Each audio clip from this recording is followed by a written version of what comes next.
Last year, I tried to kill myself. I had gotten in a really bad situation at home. Christmas time, my mom and my brother, and just the way they've always treated me, but worse, like abuse on steroids somehow.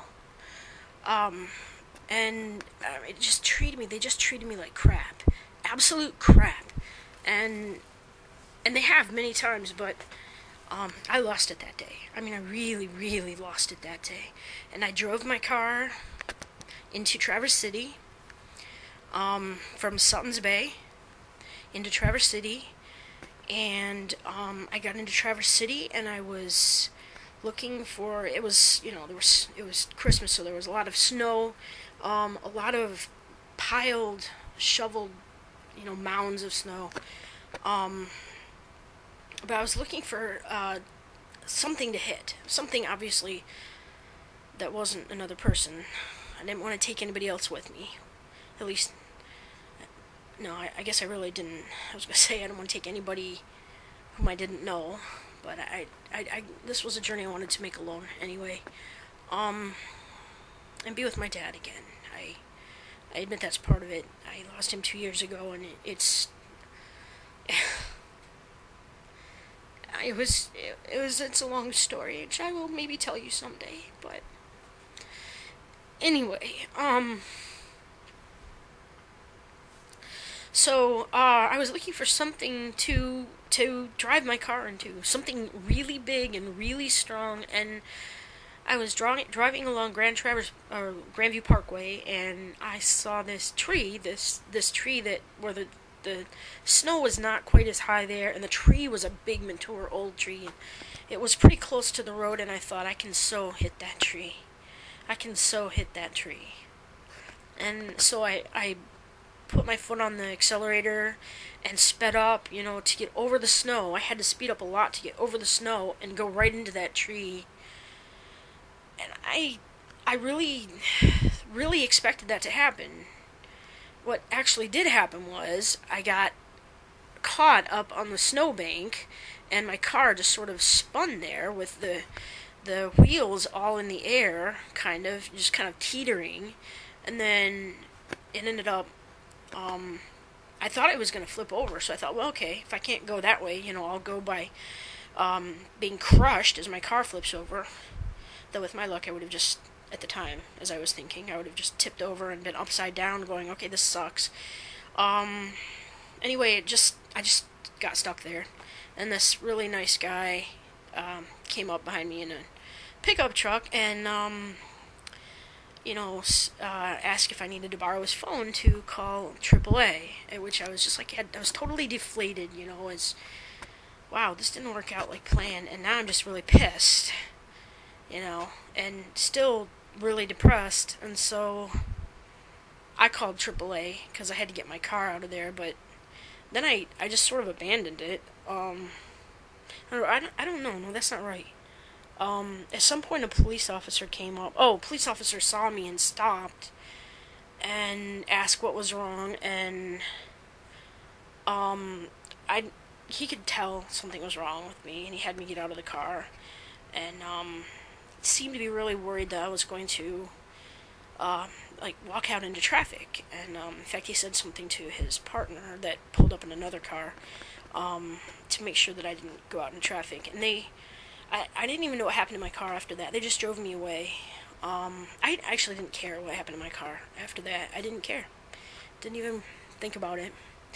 And they drove me away, and they drove me, they were really nice, actually, and said they were going to get me help, which at that point I'm like, there is nobody to help me. There is no one to help me.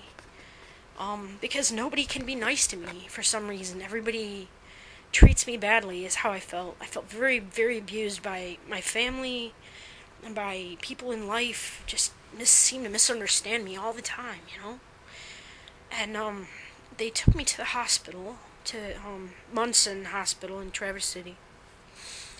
And the intake young lady was really, really sweet and very nice and very kind. But I was kind of able to control myself at times, but then lashing out, at the walls, not at a person, but just kind of banging on the walls. Like, my mother had betrayed me in a really horrific way. I mean, apart from everything with my brother, my mother had again betrayed me, and betrayed me in a whole new, low way. And, I was just so, I just felt there wasn't a person in the world who cared about me. And I was pounding on these walls, which of course ticked off the some of the head workers there, the ones with the power, who liked to abuse it, of course. And this head doctor, her name was, I think, Dr. Connors, or Dr. Connor. That's her name, her real name. I'm not sure which it is, actually, singular or plural, but that woman was as cruel as they could possibly be. I mean, I was in the absolute lowest place I've ever been my entire life, ever. I've never tried to kill myself before, and that was the first time. And, I'm still so upset about the way my family treated me. And then this doctor comes in, and she's just nasty. I mean, horrible. Just an absolute abuse of power, and no compassion, none. There was no compassion there. This woman is not capable of compassion. Just abusive. Just on top of everything I had already gone through, more abuse. And then, I actually tried to walk out, which was kind of stupid, actually, but I just was so angry, I tried to walk out, and one of the nurses was equally as nasty, grabbed me by the shirt, and, I sort of resisted and pulled away and just kept walking. I didn't even have my shoes anymore. They took them. And I just started to walk out, I don't know what I would have done, hadn't really formed a plan. And, anyway, by then they got the security officers down there who just paraded me back into my room and then stood there and watched over it. And I sort of calmed down after that.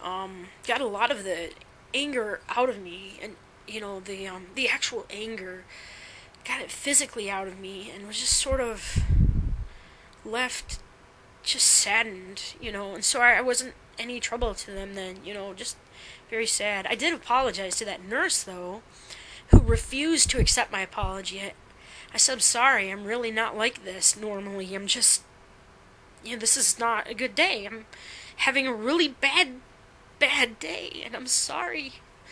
And, of course, she had nothing to say to that. Just absolutely nasty. And Dr. Connors had come up at that point, or Dr. Connor, whatever, had come up at that point and was very cruelly talking to me. I mean, they had already decided that I was a problem person and somebody that they did not need to treat with respect or with any degree of kindness. And they did not. They did not. Dr. Connor, or Connors, or whatever her name is, she never did treat me with any degree of human kindness or compassion. And I ended up being taken up to the floor, and there were some really, really nice workers there. I mean, just wonderful workers. I remember one worker, she always made popcorn, and it was really, really good popcorn, too. But she was just really kind, and, that's rare. I've been in a lot of those places. There are some. There's usually one at each place, but there are far more people that are abusive and nasty and just cruel. Absolutely cruel. And there's always one. And usually there are a whole bunch more of the nasty people, of the power-hungry people, and a few kind ones, fortunately. A few kind ones thrown in. And the women are the worst. The women are absolutely the worst. Because for some reason a woman gets power and it just goes, I mean, if she gets a situation where she can control somebody else, especially somebody vulnerable, somebody hurting and vulnerable, like a little puppy, I don't know what it is, but when it's a human being, she is just cruel. I mean, just demeaning. And that was most of the women. that I dealt with later on, not on this floor at first. I kind of got ahead of myself in the story. This was actually at another place I got sent to because this Dr. Connors, or Connor, wish I knew, had me sent there. She provoked me, and then nastily provoked me, and I wasn't even doing anything to... I was in my room, and she came into my room and just provoked me, and provoked this anger in me, which I definitely had, and then they just shot me full of all kinds of tranquilizing drugs, and she had me sent down to the state hospital in Kalamazoo.